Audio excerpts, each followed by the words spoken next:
Donc, je lis la suite de dernière partie du devoir à la maison. Détermination du taux d'avancement de la réaction avec conductimétrie. Il nous a donné l'expression de sigma en fonction de la conductivité molaire ionique des espèces mises en jeu. Elle n'est pas valide qu'en solution qui est très diluée. Vous le connaissez depuis l'année dernière. Mademoiselle, tu peux suivre devant là. Je pense que je n'ai pas fait de... là. Si... Ah oui. Je croyais que tu veux suivre sur ceux qui n'ont pas... Oui, c'est pour cette raison que... Voilà. Est-ce que Lina...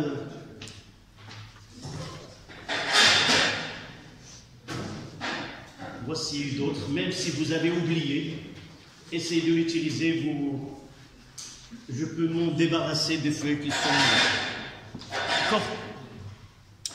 Donc la relation n'est pas valide qu'en solution très diluée. À partir de solution S1, c'était une solution diluée à partir de S0. On la note, cette solution diluée, pour la deuxième fois S2, de concentration C2 qui est égale à C0 sur 1000. L'hypothèse, on fait l'hypothèse que les quantités de matière des espèces en solution n'ont pas changé lors de la dilution. 2, 1, on déduire l'expression littérale de concentration de HO- en fonction de HO- de la solution S1.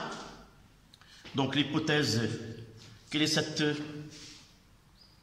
On déduire l'expression littérale de la concentration HO- de cette hypothèse, c'est-à-dire après la dilution. On peut la noter pour simplifier concentration de HO- 2. Et l'autre, c'est la concentration de HO- 1. D'accord? D'où on peut partir pour établir cette relation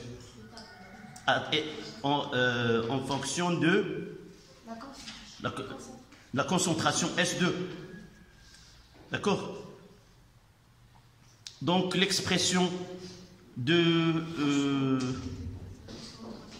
c'est la question de 1. La concentration de HO- de l'hypothèse en fonction de HO-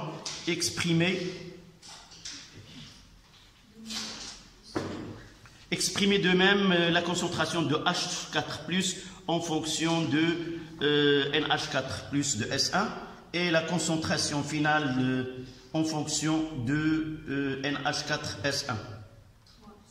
Donc, quelle est cette relation entre les deux?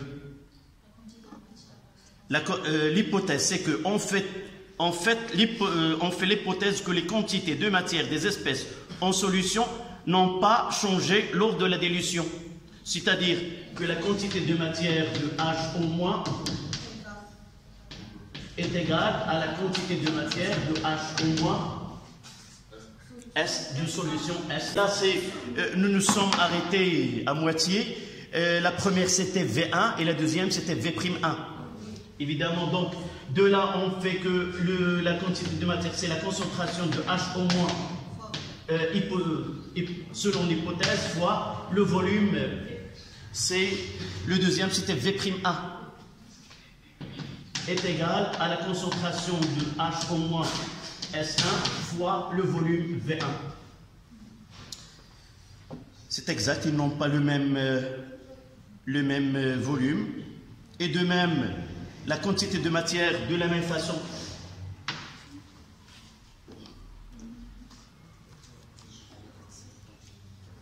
Donc de là, on tire que HO- est égal à la concentration de HO- S1 fois V1 sur V'1. De la même façon, on va arriver à l'expression des autres concentrations. D'accord? Ça veut dire, donnez-moi d'une façon semblable à celle-là, la concentration de NH4+ est égale à quoi? Est égale à la concentration de NH4+ de S1 fois V1 sur V'1. Et de la même façon, la concentration de NH3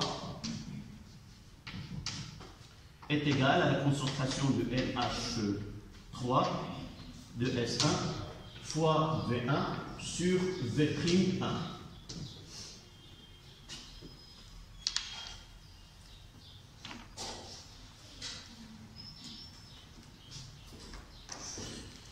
En réalité, nous pouvons remplacer les volumes, c'est 1 sur 100. Donc de là, on peut tirer que la concentration de H au moins est égale à la concentration de H au moins de S1 sur 100. Et de même, la concentration de NH4+,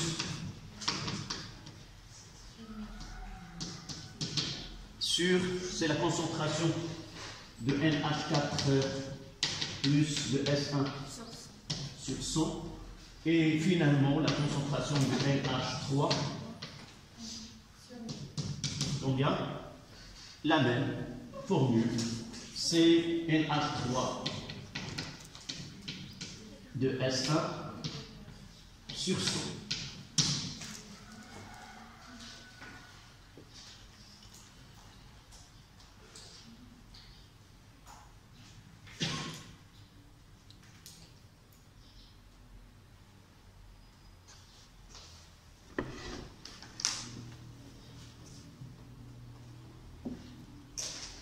Donc, si la quantité de matière ne varie pas, ça veut dire qu'on exprime cette quantité en fonction de la concentration et le volume dans lequel se trouvent les espèces H au moins, dans le volume V1 et le volume V'1.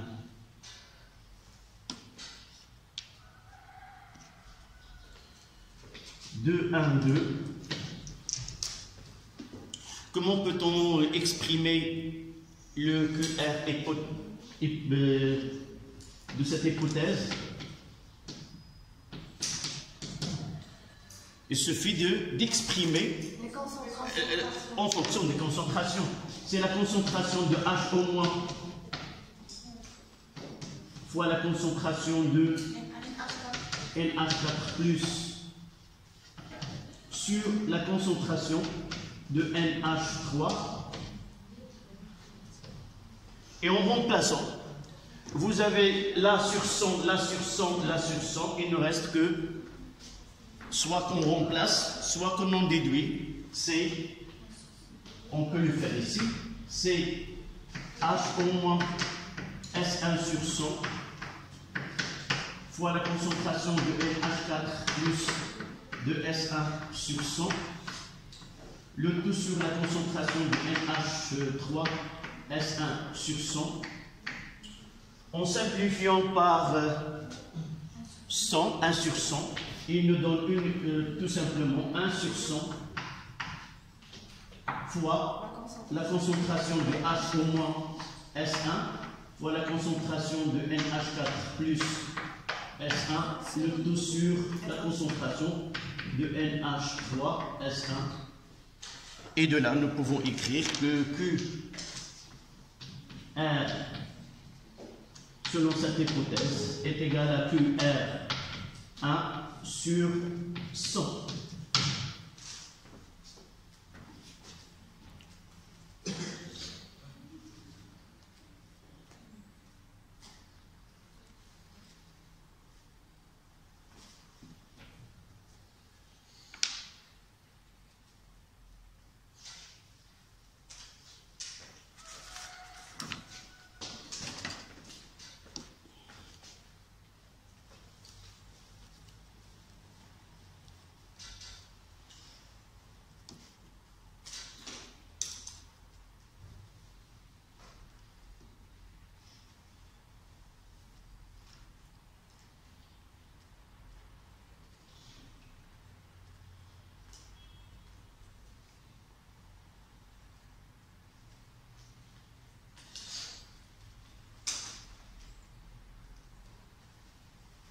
N'oubliez pas que là, on est devant une hypothèse.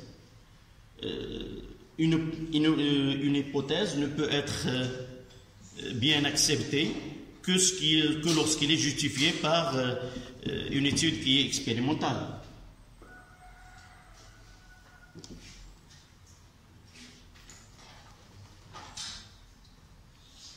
C'est le but de la question 2.3.1.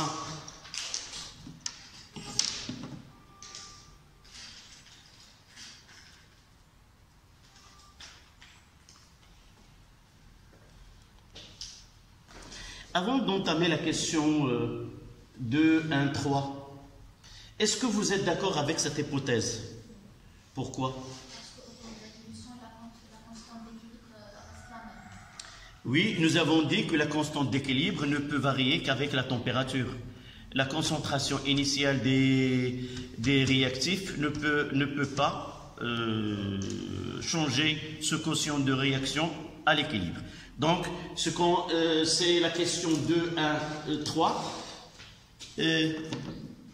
Le comparer à, c'est-à-dire ce que hypothèse, le comparer à QR équilibre, en déduire si l'hypothèse est effectivement vérifiée, sinon, dans quel sens évolue le système lors de la dilution et justifié. Donc, comment peut-on procéder là? D'abord, on calcule ce Q hypothèse. D'accord?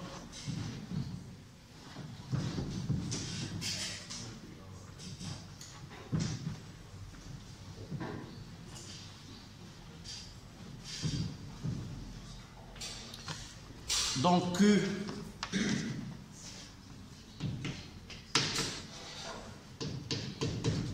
est égal à Q R Q équilibre A sur 100. Q, nous l'avons déjà, c'est combien? C'est 1,5 10 à la puissance moins 5. 1,5 10 moins 5 sur 100. 1,6.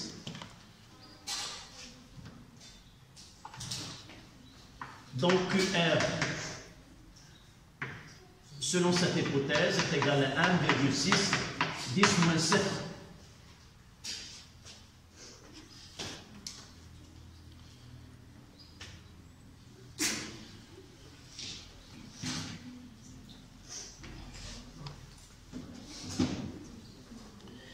Donc, qu'est-ce qu'on peut dire? Donc, ce QR hypothèse est différent de QR équilibre.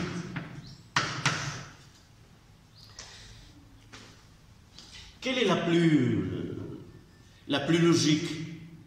C'est QR équilibre. Pourquoi? Nous l'avons défini à partir d'une étude expérimentale. Ils nous ont donné le pH, c'était dans la première partie.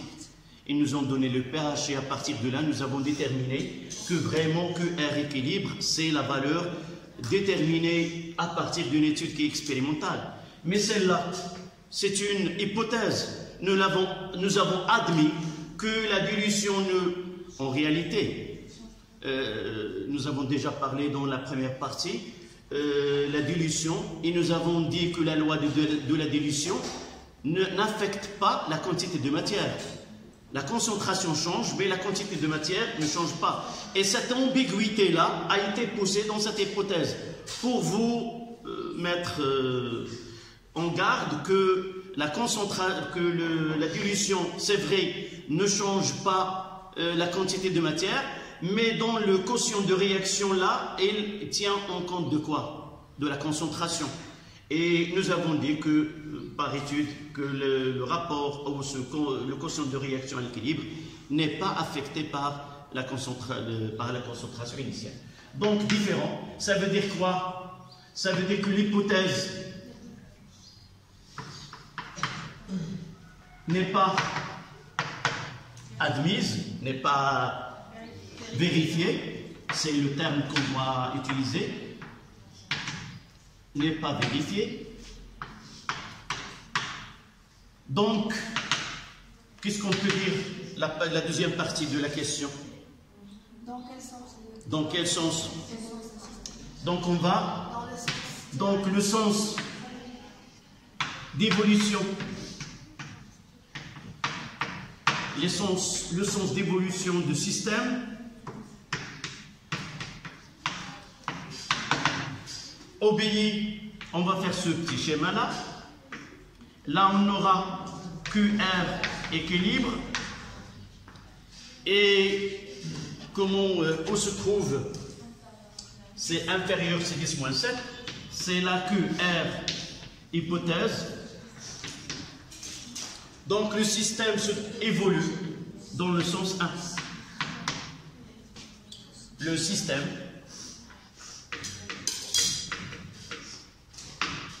évidemment d'évolution, le système il est hors équilibre. Système hors équilibre.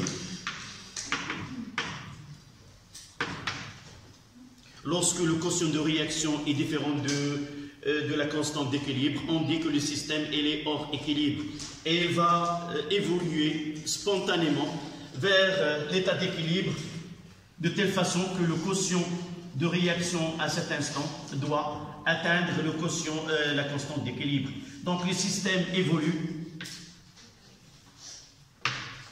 dans le sens 1, dans le sens direct ou le sens 1.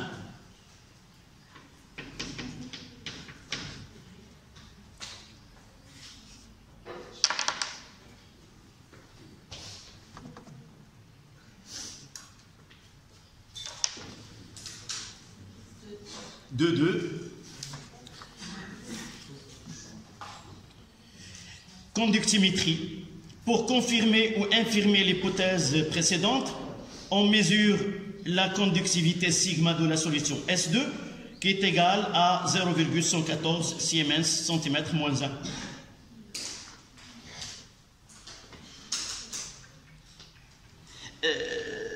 Quelqu'un peut nous expliquer cette introduction? C'est quoi pour confirmer ou infirmer? Ça veut dire quoi?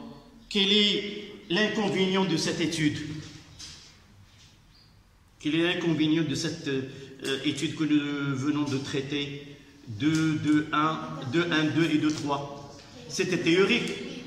Et nous avons dilué de 100 fois. Donc, pour appuyer pour mettre à l'épreuve ce travail-là, on doit faire de l'expérience. Donc, nous utilisons ces solutions avec de telles concentrations. On va faire cette fois-ci la mesure, non pas par pH-métrie, mais par conductimétrie. On arrive à sigma et on vérifie bien, c'est vraiment, nous retrouvons la constante d'équilibre de la partie 1, où on va trouver cette constante d'équilibre qui vient de l'hypothèse.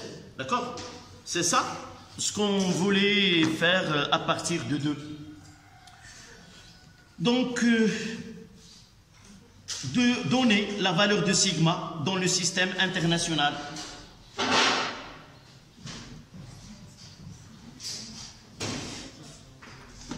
Comment peut-on répondre à cette question? C'est 2, 1. C'est 2, 1, 2, 2, 1. Sigma est égal à quoi? 0,114 milli-Siemens cm-1. Mademoiselle, c'est le matin. Moi aussi, je pars par obligation. Si je n'avais pas le choix, je ne parlerais pas. Donc, si tu as une obligation, poser une question, oui, c'est non. Essaie de suivre.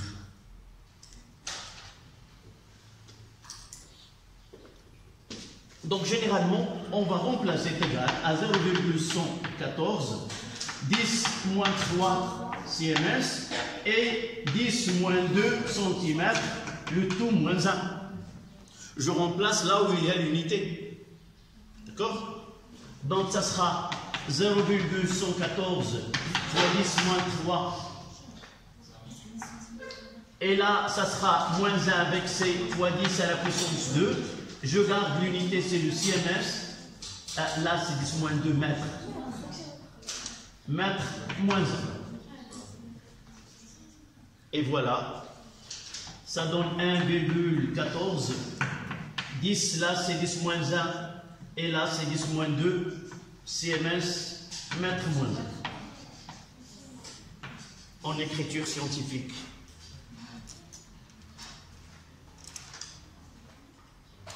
Essayez de remplacer uniquement les unités.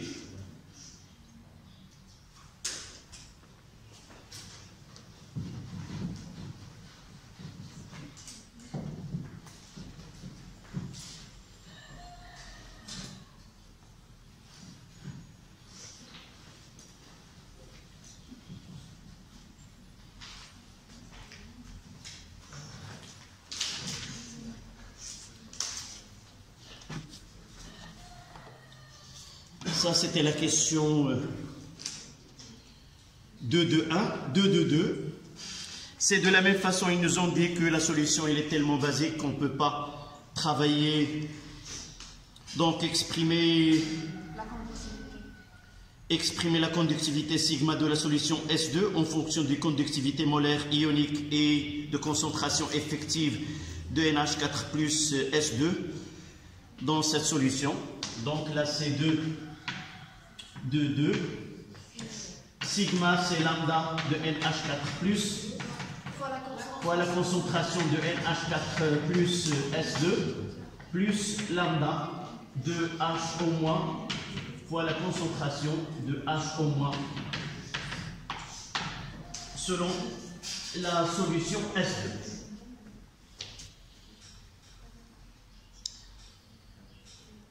Il ne demande que l'expression.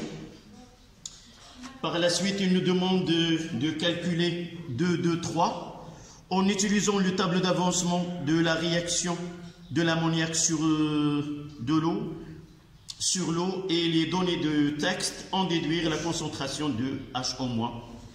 Nous avons déjà utilisé le tableau, nous avons déjà le tableau d'avancement et de là, uniquement il faut écrire une petite phrase d'après le tableau et on écrit. Donc ça veut dire que j'ai vraiment utilisé le tableau d'avancement. D'après le tableau d'avancement.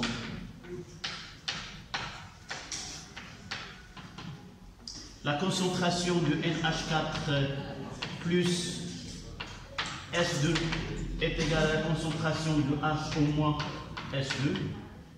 Ce qui donne que la concentration de H au moins S2 est égale à sigma sur lambda de NH4 plus lambda de H au moins.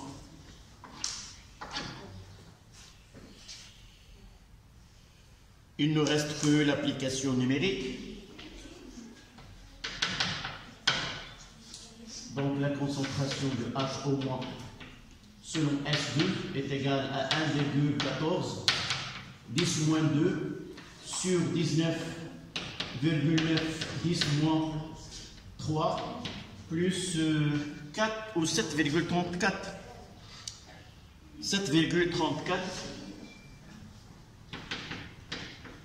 10 moins 3 et ça donne une valeur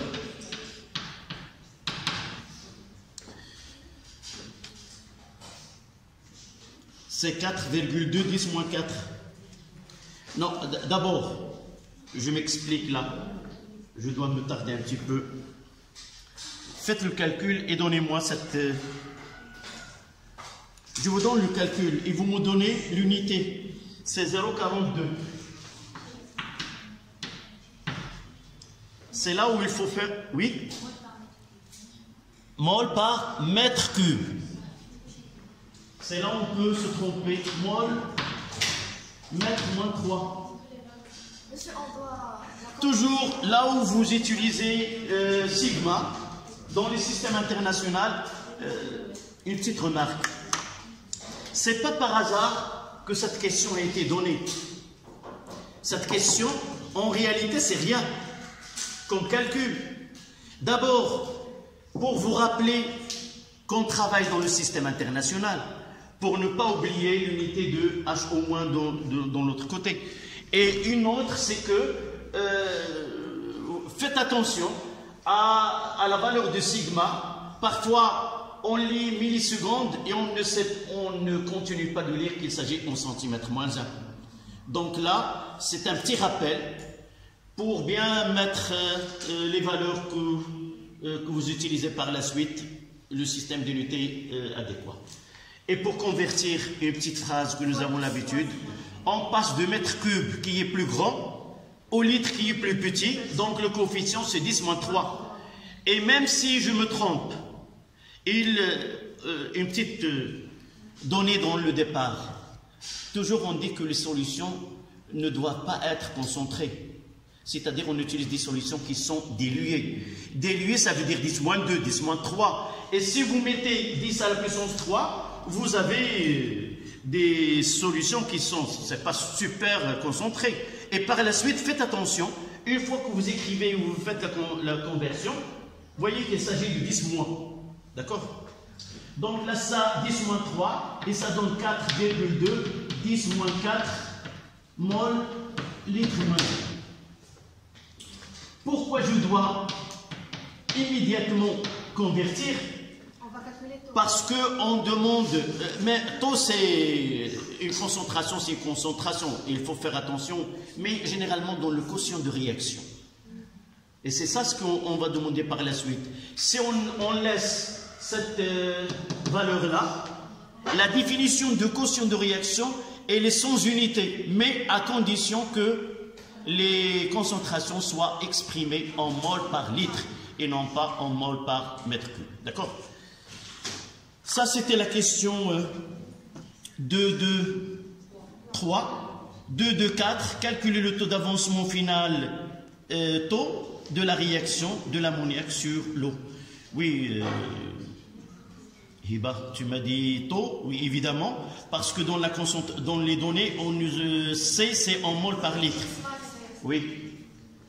Donc la question c'est 2.4. Taux est égal à la concentration de H au moins S2 sur C, c'est C2.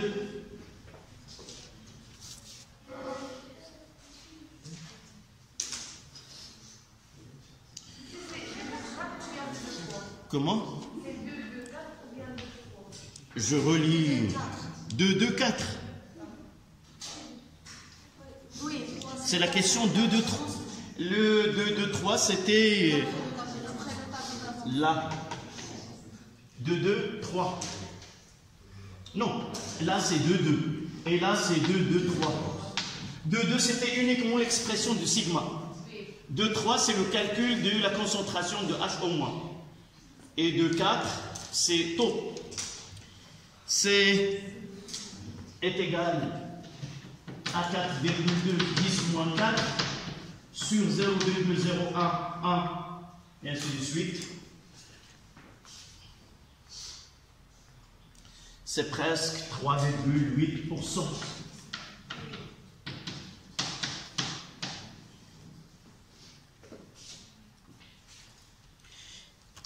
Quelle lecture pourrons-nous donner à cette valeur-là, de point de vue statistique, des molécules de NH3 qui sont introduites dans le mélange réactionnel? Ça représente quoi? On peut dire soit 3,8%, on peut dire 38 pour 1000. Ça veut dire 1000 molécules de NH3 introduites dans l'eau, uniquement 38 sont dissociées en NH4+, plus H-. Le reste, il reste sous forme de molécules sans réagir. C'est ça l'autre sens de ce taux de réaction. La dernière question, c'était 2.2.5. La dilution de la solution mère agit-elle sur le taux d'avancement? de la réaction de l'ammoniac sur l'eau? Si oui, dans quel sens l'hypothèse émise par la partie 1 est-elle confirmée?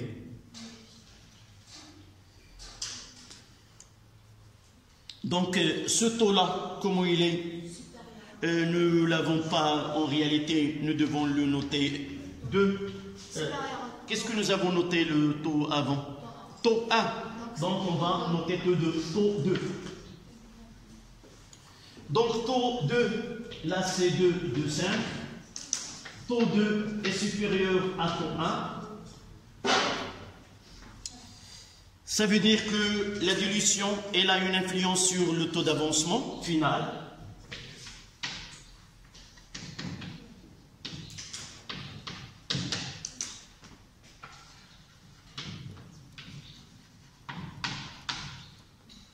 A une influence sur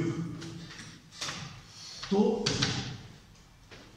Plus la dilution, donc taux augmente avec la dilution.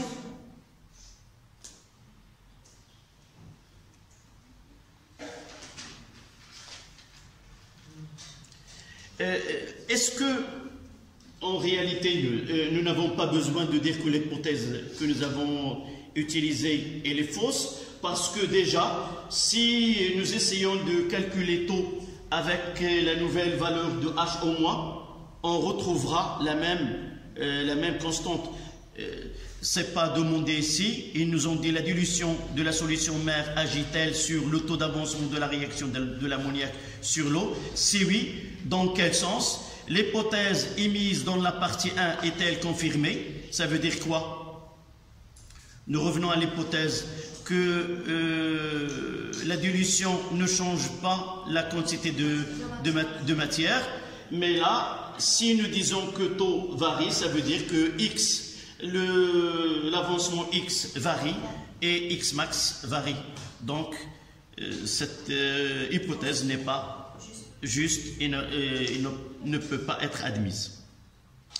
Évidemment, si nous voulons aller plus loin, comme j'ai dit tout à l'heure, que nous pouvons calculer taux QR équilibre 2 pour cette étude-là. C'est la concentration de H au moins S2 au carré sur C2 moins la concentration de H au moins, et nous devons trouver la même valeur qui est à peu près 1,610 moins 5.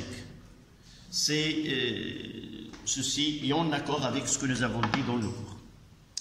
Voilà ce devoir à la maison. On aura donc les 3 axes principaux qu'on va traiter dans le devoir, le prochain devoir. Ça sera étude d'une base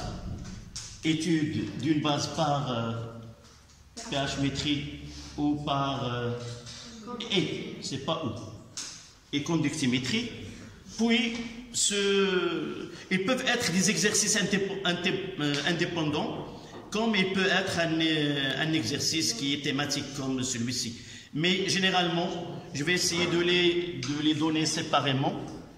Un par pH métrie, un par conductimétrie, et une partie où il y a des acides faibles et les domaines de prédominance de chaque espèce. Je n'ai pas l'idée en tête en quoi ça va être, mais généralement dans ce sens-là.